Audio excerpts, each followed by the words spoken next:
अथ श्री दुर्गा सप्तशती भाषा। पहला अध्याय। महर्षि मेधा का राजा सुरत और वैश्य समाधि को देवी की महिमा बताना। महर्षि मार्कंडेय बोले, सूर्य के पुत्र सावर्णी की उत्पत्ति की कथा विस्तार पूर्वक कहता हूँ, सो सुनो। सावर्णी महामाया की कृपा से जिस प्रकार मनवंतर के स्वामी हुए, उस प्रसंग भी सुनो। पहले स्वरोचिष नामक मनवंतर में चैत्रवंशी सुरत नाम के राजा थे। पृथ्वी पर उनका राज्य था।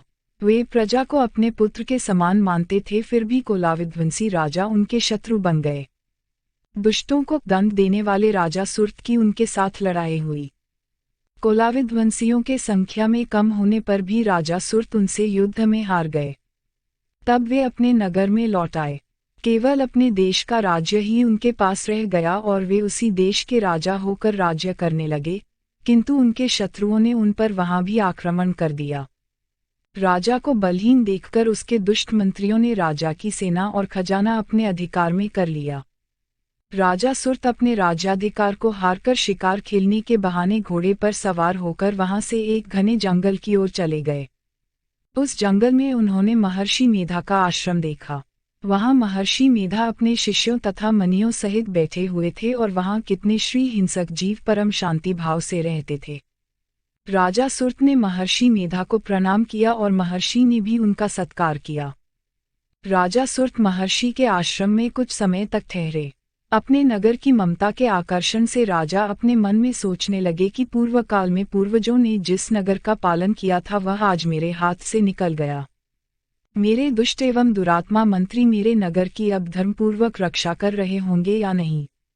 मेरा प्रधान हाथी जो सदा मद की वर्षा करता था और शूरवीर था, मेरे शत्रुओं के वश में होकर न जाने क्या दुख भोग रहा होगा।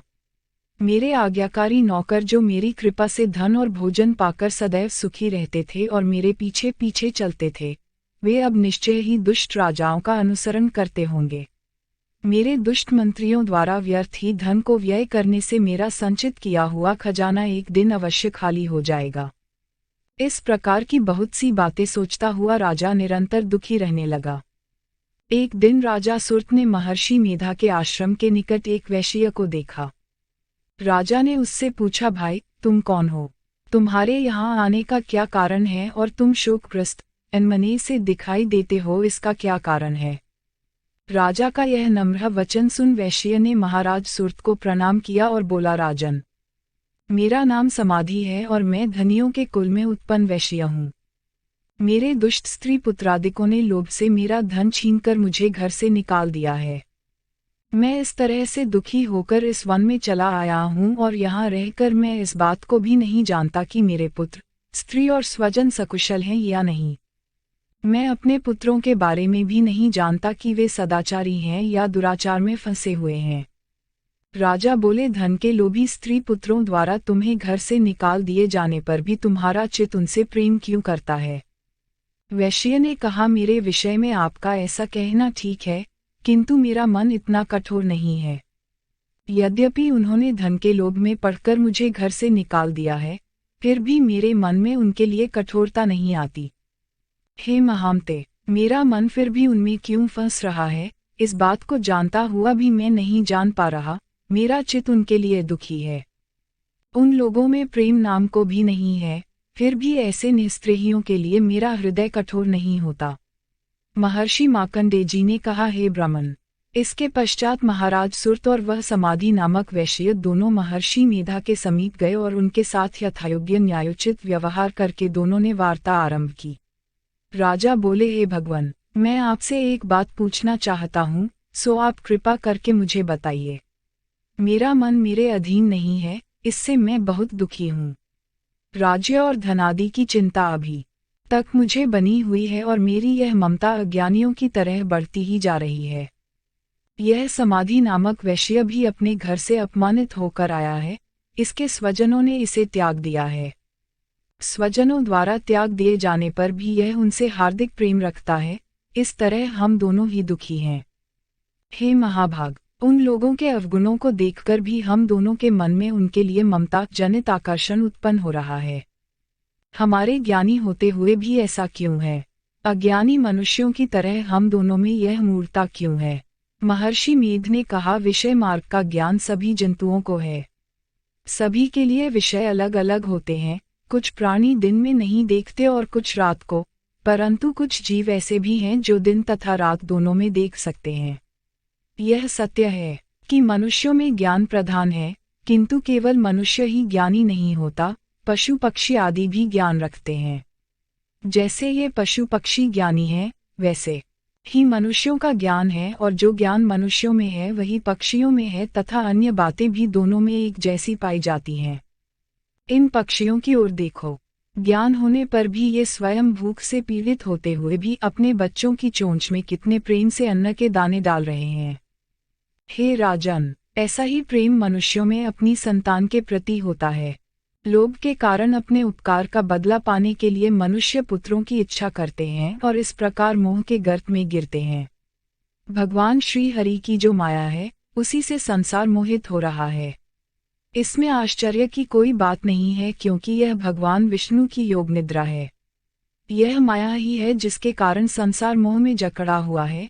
यही महामाया भगवती देवी ज्ञानियों के चित्त को बलपूर्वक खींचकर मोह में डाल देती है और उसी के द्वारा संपूर्ण जगत की उत्पत्ति होती है।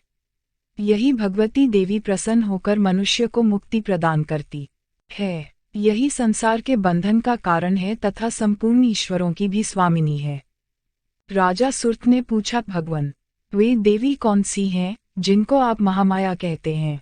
हे ब्राह्मण, वे कैसे उत्पन्न हुई और उनका कार्य क्या है? उनके चरित्र कौन कौन से हैं? प्रभो, उनका जैसा प्रभाव हो, जैसा स्वरूप हो, वह सब कृपा कर मुझसे कहिए, मैं आपसे सुनना चाहता हूँ।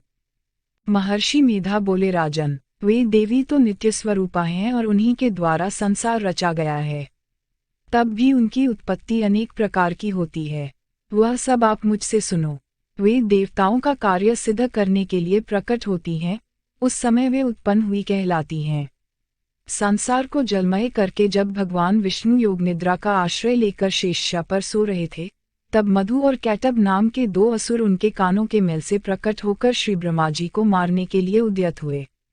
भगवान विष्णु के नाभिकमल में विराजमान ब्रह्मा जी ने जब उन दोनों को अपनी ओर आते हुए और भगवान विष्णु को सोते हुए देखा, तो वे श्री भगवान को जगाने के लिए उनके नेत्रों में निवास करने वाली योग निद्रा की स्तुति करने लगे।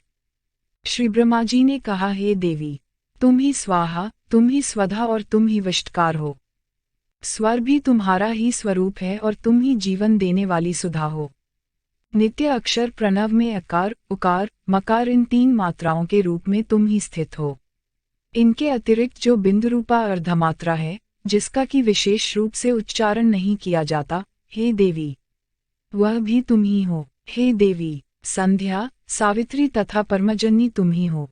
तुम ही इस जगत का पालन करती हो और तुम ही कल्प के अंत में सबका भक्षण करती हो। हे देवी, जगत की उत्पत्ति के समय तुम सृष्टि रूपा हो, पालन काल में स्थिति रूपा हो और कल्प के अंत में संहार रूप धारण कर लेती हो। तुम ही महाविद्या, महामाया, महामेधा, महास्मृति, महामोह रूपा, महादेवी तथा महासुरी हो। भयंकर कालरात्रि, महारात्रि और मोहरात्रि भी तुम ही हो। श्री ईश्वरी और बोधस्वरूपा बुद्धि भी तुम ही हो। लज्जा, पुष्टि, तुष्टि, शांति और क्षमा भी तुम ही हो। तुम खड्गधारिणी, शूलधारिणी, घोर रूपा तथा गदा, चक्र, शंख और धनुष धारण करने वाली हो। बाण, भुशुंडी और परिघ ये भी तुम्हारे ही अस्त्र हैं। तुम सौम्य और सौम्यतर हो। इतना ही नहीं, जितनी भी सौम्य तथा सुंदर वस्तुएं इस संसार में हैं, उन सबसे बढ़कर सुंदर तुम हो। पर और अपर सबसे परे रहने वाली परमेश्वरी तुम ही हो। हे सर्वस्वरूपे देवी, जो भी सत असत पदार्थ हैं और उनमें जो शक्ति है, वह तुम ही हो। ऐसी अवस्था में भला तुम्हारी स्तुति क्या हो सकती है? इस संसार की सृष्टि, पालन और संहार करने वाले जो भगवान हैं, उनको भी जब तुमने निद्रा के वशीभूत कर दिया है, तो फिर तुम्हारी स्तुति कौन कर सकता है? मुझे, भगवान विष्णु तथा भगवान शंकर को शरीर धारण कराने वाली तुम ही हो। तुम्हारी स्तुति करने की शक्ति किसमें है? हे देवी, तुम तो अपने इन उदार प्रभावों से ही प्रशंसित हो। मधु और कैटब जो भयंकर असुर हैं, इनको मोह में डाल दो और श्रीहरि भगवान विष्णु को भी जल्दी जगा दो तथा उनमें इनको मार डालने की बुद्धि भी उत्पन्न कर दो। महर्षि मेधा बोले, हे राजन, जब श्री ब्रह्मा जी ने देवी से इस प्रकार स्तुति करके भगवान को जगाते तथा मधु और कैटब को मारने के लिए कहा तो वे भगवान श्री विष्णु के नेत्र, मुख, नासिका, बाहु, हृदय और वक्षस्थल से निकलकर श्री ब्रह्मा जी के सामने खड़ी हो गई। उनके ऐसा करते ही भगवान श्रीहरि तुरंत जाग उठे और उन्होंने दोनों असुरों को देखा जो अत्यंत बलवान तथा पराक्रमी थे और क्रोध से जिनके नेत्र लाल हो रहे थे और जो ब्रह्मा जी का वध करने के लिए उद्यत थे।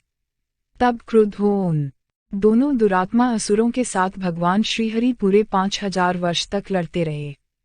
एक तो वे अत्यंत बलवान तथा पराक्रमी थे, दूसरे महामाया ने भी उन्हें मोह में डाल रखा था।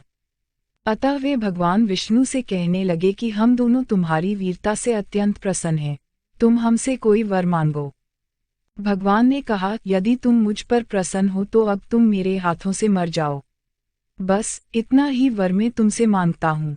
महर्षि मेधा बोले, इस प्रकार जब वे धोखे में आ गए और अपने चारों ओर जल ही जल देखा तो भगवान श्रीहरि से बोले, जहाँ पर जल न हो, सूखी जमीन हो, उसी जगह हमारा वध कीजिए। महर्षि मेधा कहते हैं, तथास्तु कहकर भगवान श्रीहरि ने उन दोनों को अपनी जांघ पर लिटाकर उन दोनों के सिर काट डाले। इस तरह से यह देवी श्री ब्रह्मा जी की स्तुति करने पर प्रकट हुई थी। अब तुमसे उनके प्रभाव का वर्णन करता हूँ, सो सुन। अथ श्री दुर्गा सप्तशती भाषा। पहला अध्याय। महर्षि मेधा का राजा सुरत और वैश्य समाधि को देवी की महिमा बताना। महर्षि मार्कंडेय जी बोले, सूर्य के पुत्र सावर्णी की उत्पत्ति की कथा विस्तार पूर्वक कहता हूँ, सो सुनो। सावर्णी महामाया की कृपा से जिस प्रकार मनवंतर के स्वामी हुए, उस प्रसंग भी सुनो। पहले स्वरोचिष नामक मनवंतर में चैत्रवंशी सुरत नाम के राजा थे। पृथ्वी पर उनका राज्य था। वे प्रजा को अपने पुत्र के समान मानते थे, फिर भी कोलाविध्वंसी राजा उनके शत्रु बन गए। दुष्टों को दंड देने वाले राजा सुरत की उनके साथ लड़ाई हुई। कोलाविध्वंसियों के संख्या में कम होने पर भी राजा सुरत उनसे युद्ध में हार गए। तब वे अपने नगर में लौट आए। केवल अपने देश का राज्य ही उनके पास रह गया और वे उसी देश के राजा होकर राज्य करने लगे, किंतु उनके शत्रुओं ने उन पर वहां भी आक्रमण कर दिया। राजा को बलहीन देखकर उसके दुष्ट मंत्रियों ने राजा की सेना और खजाना अपने अधिकार में कर लिया। राजा सुरत अपने राज्याधिकार को हारकर